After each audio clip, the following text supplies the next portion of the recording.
associate myself with all of you on this occasion. The college has completed 60 years of existence the first year, and many students have taken it to the great heights, and now it is left to you. I welcome all of you for this great institution. The earlier speakers have anyway mentioned each and everything. They have given enough food for thought for all of us, and I completely endorse it. In a way, that completes my presidential remarks. One or two comments that I would like to make with reference to that.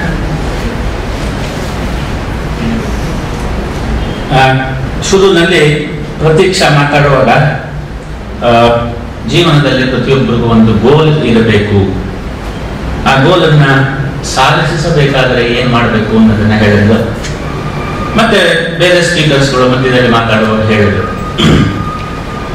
ಪ್ರತಿಯೊಬ್ಬ ಮನುಷ್ಯನು ಕೂಡ ಮೊದಲು ಜೀವನದಲ್ಲಿ ಏನಾದರೂ ಸಾಧನೆ ಮಾಡಬೇಕು ಅಂತ ಒಂದು ಗುರಿಯನ್ನು ಇಟ್ಕೋಬೇಕು. ಆ ಗುರಿಯನ್ನ ಸಾಧಿಸಿದರೆ ಏನೇನಾಗ್ಬೋದು ಅಂತ ಕನಸು ಕಾಣಬೇಕು. ನಮ್ಮ ಅರ್ಲಿ ಪ್ರೆಸಿಡೆಂಟ್ ಅಬ್ದುಲ್ ಕಲಾಂ ಅವರು ಹೇಳಿದಾಗೆ, ವಿ ಶುಡ್ ಡ್ರೀಮ್. ಬಟ್ ತುಂಬಾ ಸಲ ಏನಾಗುತ್ತೆ ಅಂತಂದ್ರೆ, ನಾವು ಗುರಿಯನ್ನ ಇವಾಗಲೇ ಸಾಧಿಸಿಬಿಟ್ಟಿದ್ದೀವಿ ಅಂತ ಅಂದ್ಕೊಂಡು ಅದರದ್ದು ಕನಸು ಕಾಣ್ತೀವಿ ಹೊರತು ಆ ಗುರಿಯನ್ನ ಸಾಧನೆ ಮಾಡಬೇಕಾದ್ರೆ ಏನೇನು ಮಾಡಬೇಕು ಅನ್ನುವುದನ್ನು ಸಾಮಾನ್ಯವಾಗಿ ಮರೆತುಬಿಡ್ತೇವೆ. ಅವಳು ಪ್ರತೀಕ್ಷೆ ಮಾತಾಡುವಾಗ ಹೇಳಿದ್ರು, ಗುರಿ ಸಾಧಿಸಬೇಕಾದ್ರೆ hard work, there is no other substitute. ವಿದ್ಯಾರ್ಥಿಗಳೇ, ನಾವು ಕನಸು ಕಾಣಬೇಕು, ಆದರೆ ಯಾವ ತರಹ, ಯಾವಾಗ, ಏನು ಕನಸು ಅಂತ ಅನ್ನೋದು ಇಂಪಾರ್ಟೆಂಟ್. ಗುರಿಯನ್ನೇ ಕನಸು ಕಾಣಬಾರದು. ಆ ಗುರಿಯನ್ನ ಸಾಧಿಸುವುದಕ್ಕೆ ಏನೇನು ಮಾಡಬಹುದು ಅನ್ನುವುದನ್ನು ಯೋಚನೆ ಮಾಡಿ ಆಮೇಲೆ ಅದರ ಬಗ್ಗೆ ಕನಸು ಕಂಡ ಒಳ್ಳೆಯದು ಅಂತ ನನ್ನ ಅಭಿಪ್ರಾಯ. ಆಮೇಲೆ ಮೇಘನ ಮಾತಾಡುವಾಗ she said the credit goes to the staff members, the infrastructures and the other things. I would like to give another example. ನಮ್ಮ ಸುತ್ತಮುತ್ತ ಬೇಕಾದಷ್ಟು ವಸ್ತುಗಳಿದೆ. ಕಬ್ಬಣ, ಸಿಮೆಂಟು, ನೀರು, ಮರಳು, ಮಣ್ಣು, ಜಾಗ ಎಲ್ಲಾನು ಇರುತ್ತೆ. ಆದರೆ ಬರೀ ಅವುಗಳೇನೆ ಒಂದು ಬಿಲ್ಡಿಂಗ್ ಆಗಕ್ಕೆ ಸಾಧ್ಯ ಇಲ್ಲ. There is a need for an architecture.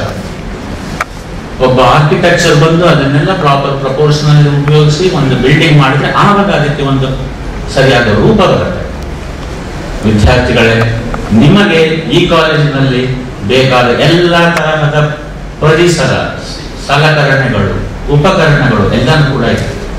ಇದನ್ನ ನೀವು ಯಾವ ತರಹ ಉಪಯೋಗಿಸ್ಕೋತೀರಾ ಅನ್ನೋದ್ರ ಮೇಲೆ ಹೋಗುತ್ತೆ. ಬರೀ ಉಪಕರಣಗಳು ಇದ್ರೆ ಸಾಲದು, ಅದನ್ನು ಉಪಯೋಗಿಸ್ಬೇಕಾದ್ರು ನೀವು ಅದನ್ನ ಜ್ಞಾಪಕ ಇಟ್ಕೊಳ್ಳಿ. The ball is in your court and you have to play the game. Remember that. ಉಳಿದ ಇಬ್ಬರು ನಮ್ಮ ಅಧ್ಯಾಪಕ ಮಿತ್ರರು ತುಂಬಾ ಚೆನ್ನಾಗಿ ಹೇಳಿದ್ದಾರೆ. ಅದರ ಬಗ್ಗೆ ಇನ್ನೇನು ಹೇಳೋದಿಲ್ಲ. ಹೇಳಿದ್ರೆ ಇನ್ನು ಜಾಸ್ತಿ ಹೇಳಿದ್ರೆ ನನ್ನ ಸಣ್ಣತನ ತೋರಿಸುತ್ತೆ ಅಂತ ನಾನು ಅನ್ಕೋತೀನಿ. ಅದರಲ್ಲಿ